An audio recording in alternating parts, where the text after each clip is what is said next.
វីដេអូនេះគឺបងជូនចំពោះអ្នកដែលគាត់ប្រកាន់ច្រើនមិនថាមនុស្សចាស់ប្រកាន់ក្មេងម៉ែឪប្រកាន់កូនប្តីប្រពន្ធប្រកាន់គ្នាទៅវិញទៅមកអ្នកធំប្រកាន់អ្នកតូចនិយាយទៅគ្រប់ទម្រង់ហ្មងបងចង់ប្រាប់អ្នកទាំងអស់គ្នាចេះគ្មានអ្នកណាចូលចិត្តអ្នកដែលប្រកាន់ច្រើនទេនិយាយមែនការដែលយើងនៅជុំវិញមនុស្សដែលប្រកាន់ច្រើនណាអ្នកទាំងអស់គ្នាគឺយើងមានអារម្មណ៍ថាធុញថប់សម្ពាធហត់នឿយអ្នកប្រកាន់ច្រើនគឺអ្នកប្រកែកចាប់កំហុសហើយការដើរការអង្គុយការនិយាយការញ៉ាំគឺថាចាប់កំហុស100មុខងាកតិចអូឯងឆ្លើយងាកតិចអូឯងគ្មានសិលធម៌ងាកតិចអូឯងគ្មានវប្បធម៌ក្នុងខ្លួនគឺ100មុខតែម្ដងអ្នកទាំងអស់គ្នាហើយអ្នកទាំងអស់ចាំឲ្យតែអ្នកទាំងអស់គឺឃើញមនុស្សប្រភេទអញ្ចឹងអ្នកទាំងអស់គ្នាអត់ដែរចង់នៅក្បែរទេបាយក៏មិនចង់បាយជាមួយដែរព្រោះសម្ពាធពីខ្លាំងពេកព្រោះខ្លាចធ្វើកាយវិការមួយចំនួនទៅគេថាយើងនេះចេះចោះប្រកាន់នេះប្រកាន់លិចប្រកាន់កើតអូយហត់នឿយណាស់អ្នកទាំងអស់គ្នាបងចង់បញ្ជាក់ថាមនុស្សណាមិនមែនរ៉ូបតទេចង់និយាយថាមានពេលខ្លះគេអាចនិយាយលេងខ្លះមានពេលខ្លះកាយវិការខ្លះគេធ្វើដោយអចេតនាជួនកាលបងឃើញតារាចម្រៀងខ្លះដើរអីធ្វើកាយវិការមួយចំនួន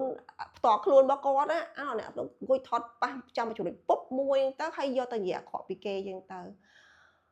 ធ្វើអញ្ចឹងធ្វើអីហេតុអីចេះដើរចាក់កំហុសគេទៅវិញទៅមកធ្វើអីបើអត់យល់និយាយទៅអត់យល់ហ្មងហើយមិនមែនបងមិនស្គាល់អាមនុស្សប្រកាន់ច្រើនហ្នឹងព្រោះបងមានអ្នកខ្លះដែលបងស្គាល់ប្រកាន់ច្រើនរស់នៅជាមួយអញ្ចឹងបងដឹងអ្នកទាំងអស់គ្នាអូយសម្ពាធណាស់រាល់ពេលតែឃើញគឺព្យាយាមគេចអង្គុយឲ្យឆ្ងាយទៅឲ្យឆ្ងាយបើអត់មានការចាំបាច់ទេគឺអត់ចង់នៅក្បែរតែម្ដងហើយបើអ្នកទាំងអស់គ្នាជាមនុស្សប្រកាន់ច្រើនហើយនៅមានមនុស្សខ្លះនៅក្បែរអ្នកទាំងអស់គ្នា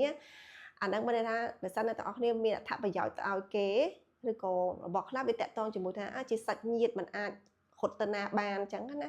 ត្រូវតែនៅទ្រាំជាមួយអញ្ចឹងវាមានលក្ខខណ្ឌមួយចំនួនដែលថាយើងពិបាកហើយនៅតែគេនៅ